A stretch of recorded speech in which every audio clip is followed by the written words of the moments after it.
রাজশাহী ও খুলনা অঞ্চলের উপর দিয়ে বয়ে যাচ্ছে তীব্র তাপদাহ। 3 দিন ধরে দেশের সর্বোচ্চ তাপমাত্রা ছিল রাজশাহীতে।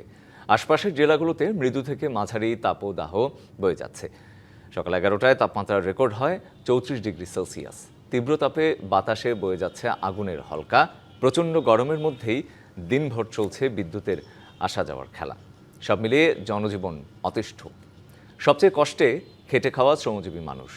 জ্বালানি তেল নিতে লাইনে দাঁড়ানো মানুষেরাও গরম আর সূর্যের তাপে ভুগছেন। রাজশাহী আবহাওয়া অফিস বলছে, আগামী 25 এপ্রিল 2-1 জায়গায় হালকা বৃষ্টি বজ্রসহ হতে পারে। এদিকে চুয়াডাঙ্গার উপর দিয়েও বয়ে যাচ্ছে মৃদু তাপপ্রবাহ। সকাল থেকে রোদের তীব্রতা বাড়তে থাকে এবং দুপুরের পর তা আরও বেশি অনুভূত হয়। রিকশা, ভ্যান চালক ও মাঠে কাজ করা কৃষক বেশি ভোগান্তিতে। আগামী কয়েকদিন এই অঞ্চলে তাপমাত্রা একই রকম থাকবে বলে জানিয়েছে আবহাওয়া অফিস। খুব গরম, সারাদিনই গরম, গরমে খুব অস্থির হয়ে আছি, কাজকাম করা হয়েছে না। গা হাত পা চিটমিট করছে, বৃষ্টি নাই অনেক দিন হলে মনে হয় ভালো হয়। আর বাচ্চা কাচ্চারে আরো সমস্যা বেশি হচ্ছে। বিদ্যুৎ নিয়ে আমাদের জনজীবন খুব বিপর্যয়ে পড়ে গিয়েছে। আমরা তো গাছতলা টলে একটু বসতে পারি, মাঠে ঘাটে মা বোনেরা খুবই বিপদে পড়েছে।